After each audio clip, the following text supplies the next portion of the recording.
listening to The Coffee Hour. I'm Andy Bates. I'm Sarah Gulseth. We continue our series, Portraits in American Lutheran Sacred Music, with Benjamin Kolodziej today in just a moment. Today's episode of The Coffee Hour is underwritten in part by Concordia University Chicago. You can learn more about Concordia University Chicago by visiting cuchicago.edu. Joining us today, Benjamin Kolodziej, church organist and musicologist, and author of Portraits in American Lutheran Sacred Music, 1847 to 1947, from Concordia Publishing House. Benjamin, welcome back to The Coffee Hour. Thanks for having me, Andy and Sarah. We are enjoying this series and learning about the vocation of the cantor or the church musician, how they were formed and taught at first in Altenburg, and then we see that development of the Addison Seminary in Northern Illinois, which then brought us up to Concordia University Chicago, which it became Concordia Teachers College, Concordia University River Forest, and then Concordia University Chicago. Yes. And all still teaching Lutheran teachers and church musicians today. Absolutely. It's neat to see that. And also that pre-seminary formation for those who are going on to seminary to become pastors as well. So let's talk more about the developing vocation of the church musician. Before we dig into that, let's go back a little bit. We talked a little bit last time about Luther and what he taught about the vocation of teacher and musician or cantor. Can you revisit that for us a little bit, Luther's teaching on the vocation of teacher and church musician? Yeah, so first of all, what is the vocation? What is a vocation? And I think as a church musician, for me, I look at my vocation as how do I work in the world? How do I witness to my neighbor?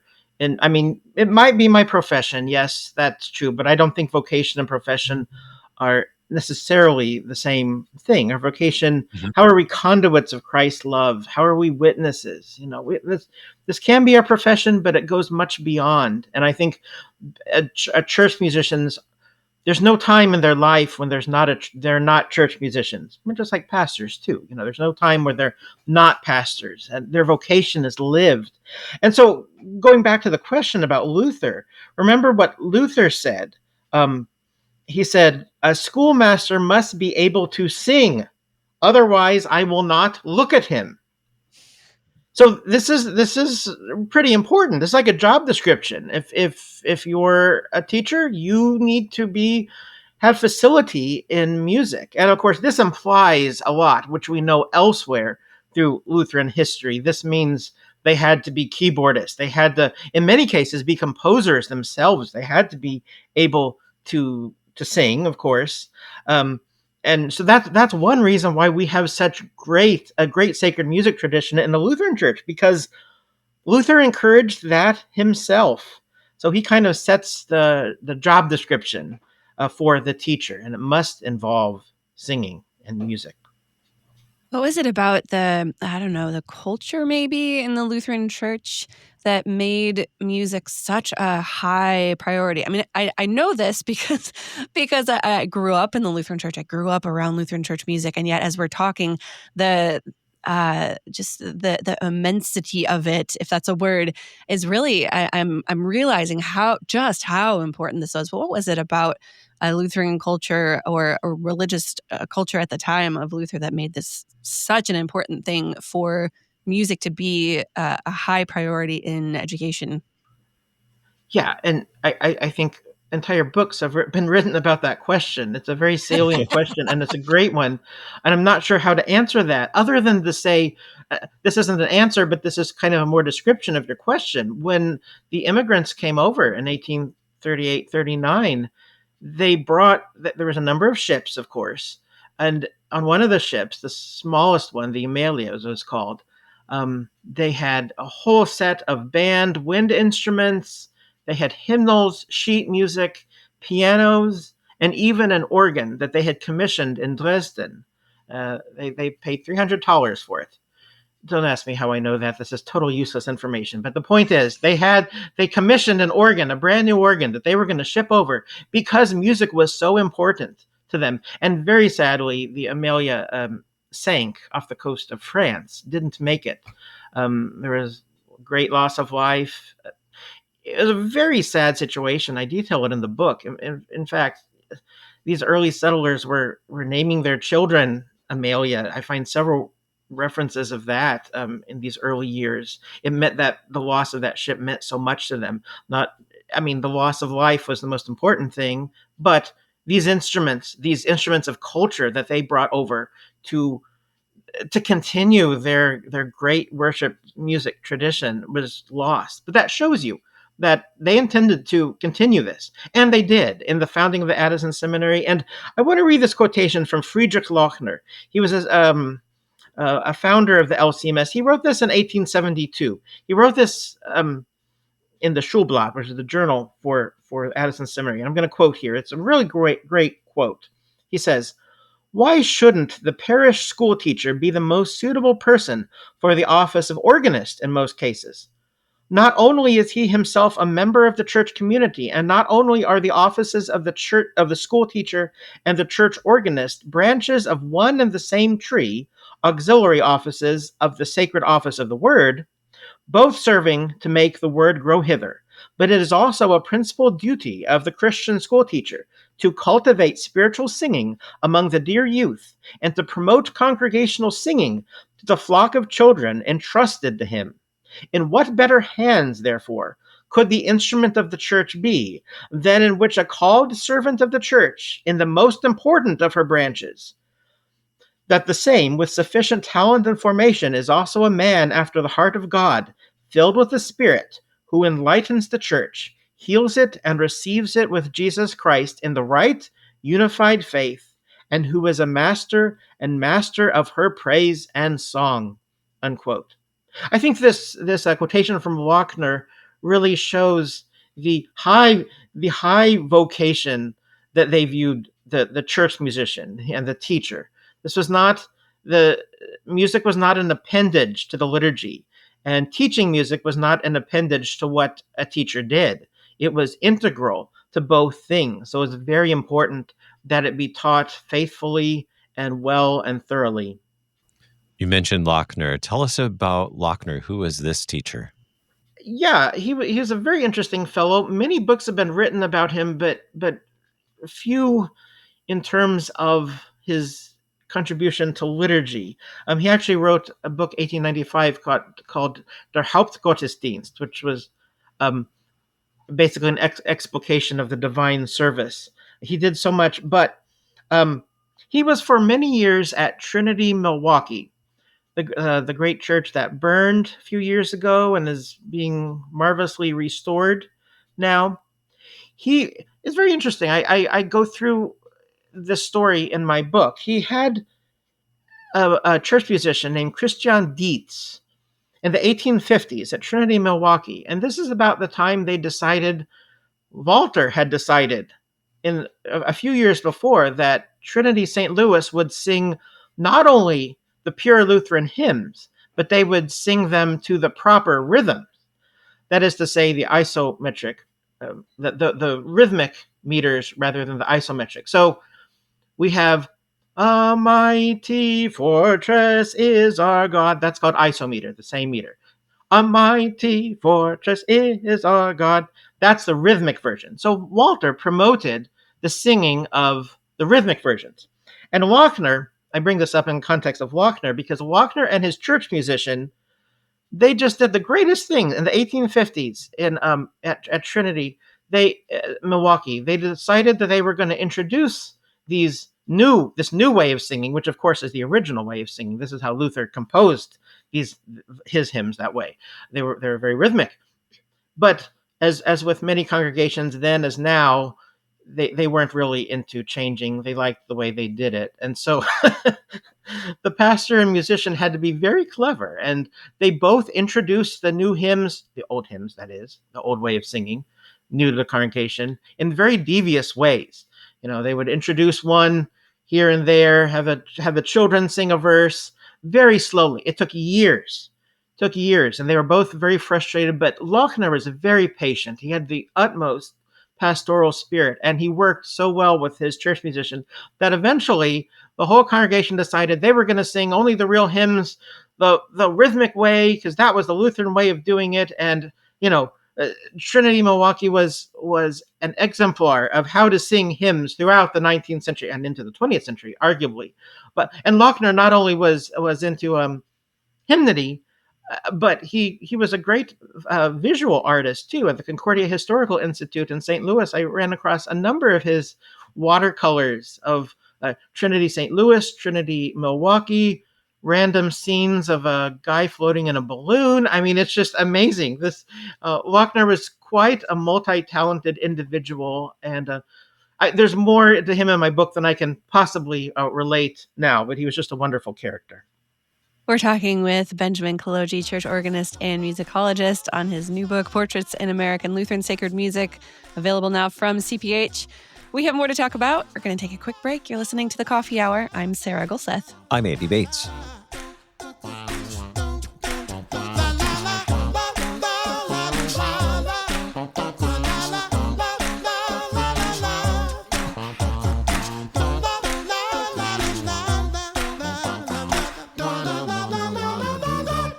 I'm Dr. Russell Dawn, president of Concordia University Chicago. I'm thrilled to announce the Prepared to Serve Church Professional Guarantee. Any new student in one of CUC's 6 church work programs will pay no more than $5,000 in annual tuition and required fees guaranteed. Prepared to Serve is a donor-funded initiative. Support future church work students by becoming a funding partner at cuchicago.edu/prepared to serve. Concordia University Chicago. With Christ at the center, we stand tall for the church.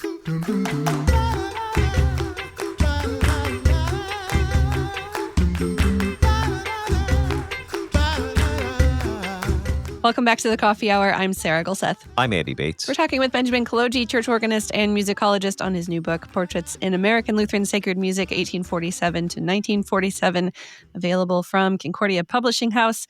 And today we're talking about the developing vocation of the church musician in this early part of the LCMS. And we're talking about Lochner and Trinity in Milwaukee. And it just got me thinking about the state of the lives of church musicians at this time in the Synod. In the late 1800s, mid to late 1800s, a lot of these churches they weren't all that glorious and grand yet. There were a few, but a lot of, churches on the frontier and these things kind of happening. What was that life like for church musicians coming out of Addison Seminary, being trained in all of these, keyboard and violin and all of these different ways of leading a church in song? What was that life like for these church musicians across the Synod at this point? That's a good question. And that was a question that I tried to explore in my book. You answer it by understanding that the daily life of your average church musician, say in a rural context, nobody's writing about it, much less themselves. It's very hard to ascertain what was actually going on. Now, in the big cities, Trinity, Milwaukee, Trinity, St. Louis, we have vast records of what was going on, what was being sung, what was being taught, how they were doing it, how many teachers, what their life was like. But down here in Texas or in Missouri, it's very hard to ascertain because people only write down things that are interesting to them. They don't write down generally their daily life, but we can extrapolate quite a bit. They were busy teaching 5 days a week. They had the organist teacher had to choose the hymn tunes on Saturdays.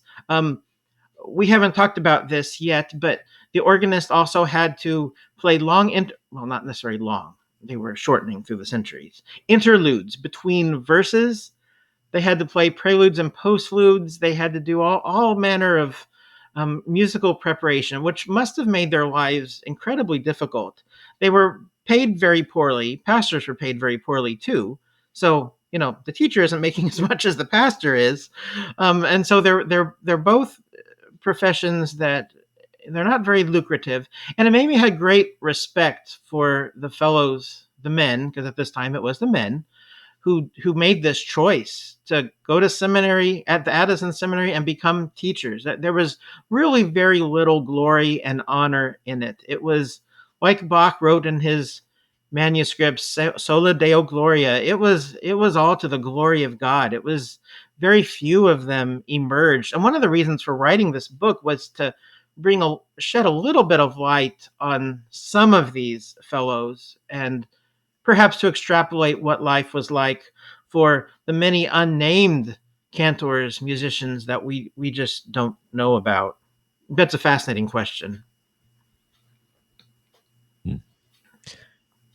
How did the teacher, the church musician, even the pastors stay connected during this era? I mean, I think of today, we have all forms of media and ways to stay connected, to continue our education as well. We don't necessarily have to even leave our homes to continue education. How did the teacher and the pastor, the church workers, how did they stay connected and stay informed? How did they keep the saw sharp, I guess, Right. And the Addison Seminary published what was called das Evangelische Schulblatt. Um, the school paper is what it literally means. And originally, this was published quite frequently, a couple times a month. Eventually, in the 20th century, this became a Lutheran school journal, or a Lutheran education. I recently found out that it just recently has gone out of print. Well, it hasn't been in print for a while, but it's gone defunct. But it started in 1864. And the Schulblatt, in the early years, it was sent to every graduate of Addison, which covered most of the teachers in the LCMS. And so the main professors, including Karl Brauer, who was the professor of music at Addison, the first music professor in the LCMS, they would write long articles about what congregations should be singing, why you should be singing the Lutheran chorales, why your church should adopt Walther's hymnal of 1847, how you should play the organ. In my book, I translate a number of very humorous articles. Well, I don't think they were meant to be humorous, but I take them as humorous. The Germans have all sorts of metaphors for things. The organist plays faster than 1,000 birds going. They had very colorful metaphors, but organists had to play the right tempo. You couldn't play the same prelude over and over from week to week. And it was very fascinating. And in the Schulblatt, eventually they were released fewer and fewer, because you had other publications that developed alongside this. But originally, this was the only one for teachers and pastors too, presumably. But they would kind of tell church musicians, give them an idea of what their job should be. Because once they graduated from Addison, it was hard to find a connection to others, especially if you were out in the country. If you were in the city, it was fine, but out in the country, you couldn't. So the Schulblatt was your only connection. It was the internet, your email mailing list. That was what they got, and it was quite effective. If you read the sort of things they were advocating in terms of church music, what the organist played and how they play, it was rather successful. This reminds me a lot of just some of the research I've done with the Walther League, the kind of journals that were sent out around this time for just a Lutheran culture among young people. And it's so interesting to hear, I mean, obviously they didn't have the internet back then, but they still were using the technology that they had to stay connected and to share this Lutheran culture, because the Synod was still very young at this point. Right. So bringing people together and trying to unify worship and practice and all of these things among all these immigrant groups, it's just very interesting how those efforts were made at that point to bring people together and to get everyone into this church body.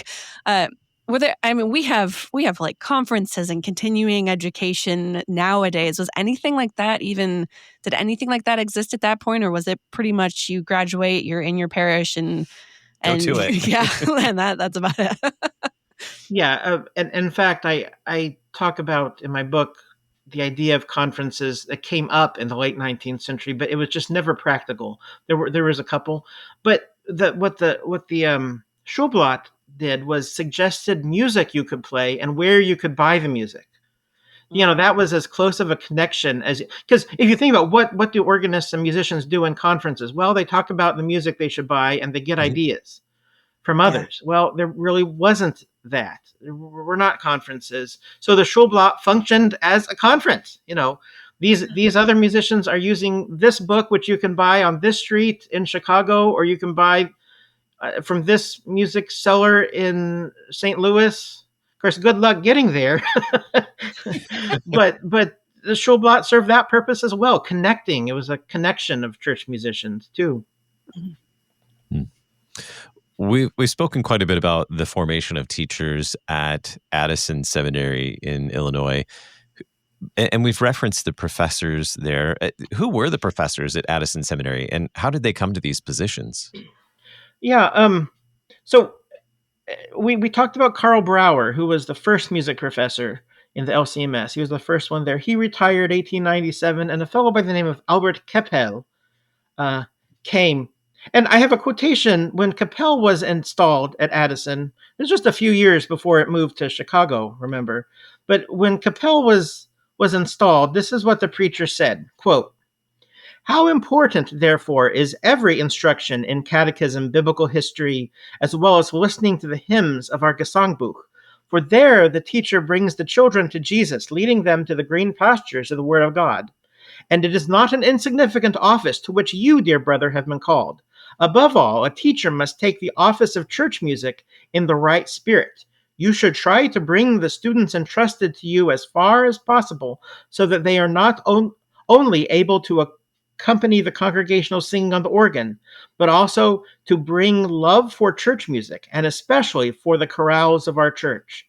Our church is rightly called a singing one, although the sermon is the main part of the service. Congregational singing takes an important second place, and rightly so. Where else is there a church that has such beautiful, sweet songs as our Lutheran church? But what good are they to the people if they don't know the melodies and can't sing? But if they are to learn it, the children must be trained in singing school." So Keppel's job was to teach teachers how to teach the chorales to their students. This was important. Keppel was followed by someone named Martin Lochner, who was Friedrich Lochner's son, actually, and in the 30s and 40s. By this time, Addison had become Concordia Teachers College in River Forest. But when Lochner was called, he was actually called in 1912, this is what the Addison officials wrote in his call documents. They said, quote, "It will therefore be your task not only to train our future teachers to be capable and dexterous organists, but also to guide them in the paths of the noble, dignified, ancient Lutheran church music, so that future organists of our church can carry out their office to the glory of the Most High. We do not need to tell you how important this is, dear professor." So that takes us to Lochner dies in 1944, which is so there's this long legacy. And I should say, too, that Concordia Chicago had a fire in 1914, I believe it was. And so many of the records for Addison were lost. So we don't have a record of the complete students who studied there, graduated. It's quite a loss. You're kind of having to put things together with less information. So this tradition of teaching church music continued well into the 20th century and continues now, as it's now known as Concordia Chicago. Talking about teaching congregations music and I don't know, a bit of shame if you don't know the tune that you're supposed to sing a hymn to. What was the role of memorization, or how did these church musicians teach congregations to make sure that they actually did know what they were singing on a Sunday morning or throughout the week with their families? How did these cantors, have this rhythm of church music? Well, I think Lutheran families, they were generally educated, and I think they also saw the value in teaching chorales and hymns in general. And so I think maybe in comparison to these days, the cantor might have had a little easier job in family cooperation. Maybe that's not a fair statement, because you had families on the farm who were working from day to night and didn't ostensibly have time for teaching, but they really, the cantors and pastors really cultivated a close connection between the family and the school and the church. So I think the cantors taught the hymns the way they should be sung during the week. And then I think there was a great component of children singing that at home and thereby teaching their families. I mean, a good children's choir director, I mean, that's what you do. You teach your children what you want your congregation to learn, what you think would be valuable to them. And in this instance, it works for teaching the hymns. I should bring up that C.F.W. Walter, before the formation of the Missouri Synod in 1847, this would be in the early 1840s at Trinity in St. Louis, when he was trying to teach so that everybody would sing the same way. All these immigrant groups would sing the same way. Before they had a unified hymnal, he would have Singstunde, which was, I think they were Tuesday nights and Thursday nights. They would, at 8 o'clock, you would gather at the church and you would just sing the hymns the proper way with the rhythmic tunes. And that was one way of doing it. I don't find a lot of references to that, specifically called meetings to teach hymns or singing, which makes me think that was even more important. The weekday teaching in the school was even more important and successful once these schools promulgated through the land. We'll talk more about C.F.W. Walther in our next conversation. Our guest today, Benjamin Kolodziej, church organist and musicologist and author of Portraits in American Lutheran Sacred Music from Concordia Publishing House. You can find it at cph.org. Benjamin, thank you so much for spending this time with us today, and looking forward to our next conversation. Thanks for having me.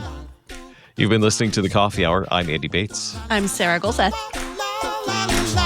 The Coffee Hour with Andy and Sarah is a production of KFUO. To support The Coffee Hour and KFUO Radio, visit kfuo.org. You can also text KFUO to 41444 or send an email to gifts@kfuo.org. And you can call us at 800-844-0524. KFUO. Christ for you, anytime, anywhere.